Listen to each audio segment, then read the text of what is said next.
All right, guys, we're going to be taking a look at extending Mendel's laws today.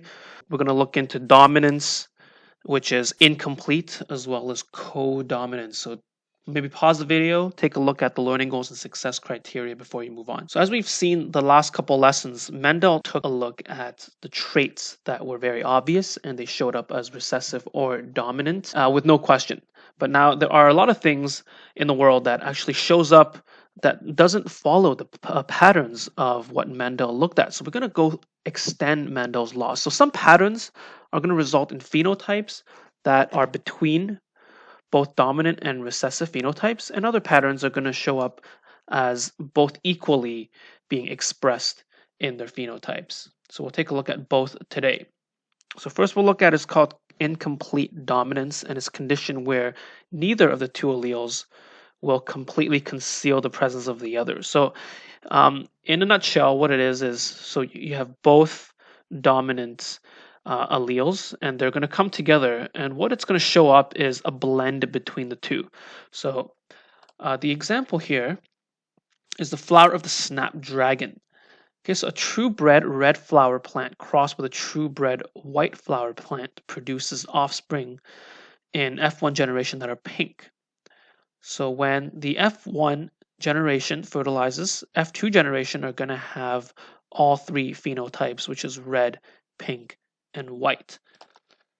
So the observed ratio is now 1:1 as opposed to 3:1, because all three phenotypes have a chance to show up. Now, the segregation of alleles still follow Mendel's law of independent assortment, and while representing incomplete dominance, when we're using our Punnett squares, we don't now use uppercase and lower cases because there's no true dominant or recessive. So instead, when we're doing our incomplete dominance, we're going to use something called superscript, which represents incomplete dominance. Now, for snapdragon flower, because we're looking at the trait that's color, that's going to be the letter that we're going to use. So instead of our letter that we were using before, the letter that represents the dominant trait that we're looking at, we're going to use the letter that shows us the trait we're actually looking at with the dominance of both. So snapdragon color, we're going to use C for color, and the two alleles are going to be superscripted. So we're going to use capital R as our superscript to go with C to show us that it's red. And we're going to use capital W for white to go with color. So it's going to be C with a superscript W for white. So as you can see here, we have two alleles for both of them. And because it's dominant, it's going to show up as dominant. So that means both of the alleles have to be the same color. So it's CR for red, and CW for the alleles for the white flower. When they come together, because both of their gametes are going to be single, either CR or CW, depending on what the color is, they'll come together and they'll have their offspring will have both alleles, and it'll be CRCW. We can just write this with the color, like which order it is really depends on the alphabetical order. It's just a little bit easier to organize that way. Now, once you have that, the gametes of that, you can actually break it down, and it's going to turn into a dihybrid kind of cross, and your results are going to have one full white, one full red, and two pink flowers. Okay, so that's our incomplete dominance. So it's incomplete because it is a combination of what they blended together as in terms of the trait that we're looking at. Now, the second type of similar kind of inheritance is called codominance, and that is a situation where both alleles are fully expressed. A rowan animal is a heterozygote in which both of the base color and white are fully expressed. So if you look at a rowan cow, you're going to see a mix of red and white hairs. So spotted animals usually fall under this category.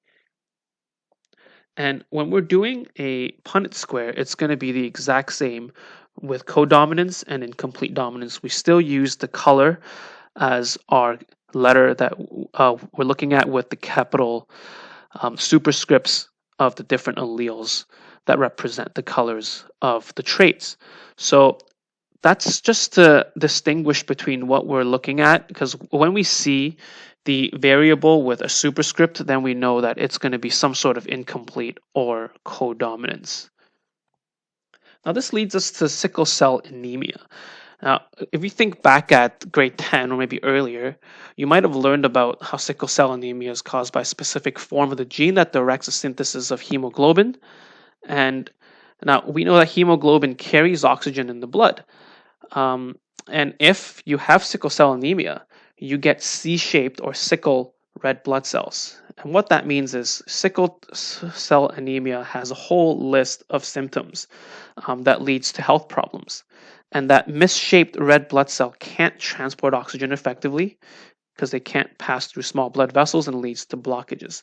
You can look up the whole list of symptoms on your own time because we're not going to focus on that, but we are going to focus on something that is called the sickle cell trait that we want to look at. Now, sickle cell anemia and normal blood are both dominant, and in this case, they're going to have something that is called a codominance here, or an incomplete dominance. So the allele for normal hemoglobin is going to be represented as HB, which is hemoglobin. A is going to be normal. And so we have sickle cell hemoglobin, which is expressed as HB, which is our hemoglobin, and S for our sickle cell. Now, individuals who are homozygous for HBS are going to have sickle cell anemia, and those who are heterozygous, we call that something that is called a sickle cell trait, and they have both sickled blood cells and normal ones. The thing about sickle cell trait is that they have the trait, but they don't have any of the symptoms that show up because it's a combination of both sickled and normal blood. So actually, let's go back here. As you can see, a sickle cell trait person is going to have HBA, HBS. So if both parents have sickle cell trait, they then, following the Punnett squares, there's going to be varying possibilities for their children to either have sickle cell anemia, normal blood, or the sickle cell trait. So the sickle cell trait is actually more advantageous as they have more resistance to malaria. Of course, it is applicable to the location that the person is in. Now, the sickling of red blood cells prevent parasitic protozoans from infecting the cells, and we looked at those in the last unit. And the resistance to malaria is very beneficial to places like Africa where deadly epidemics do occur.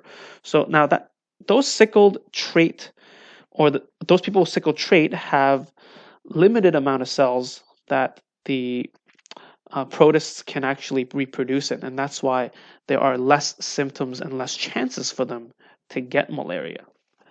Now, this sickle cell trait is an example of heterozygous advantage, and it's advantageous in a situation where heterozygous individuals have an advantage over both homozygous dominant and homozygous recessive individuals. Now, if you think about that, homozygous dominant for if they are dominant for normal blood, well, if they're full normal blood, they have the full effect of malaria. But if they don't have normal blood and if they have full sickle cell anemia, that means they're going to have all of the symptoms that go under sickle cell anemia. So it's not good for them either. So being heterozygous in this situation gives them a little bit of the edge, and that's why they have the advantage there. Okay, so we'll pause here. Your work is going to be posted on Google Classroom, so take a look at what the work is. If you have not done the quiz yet, make sure you get that done at some point before the quiz closes. All right, and I will see you guys later.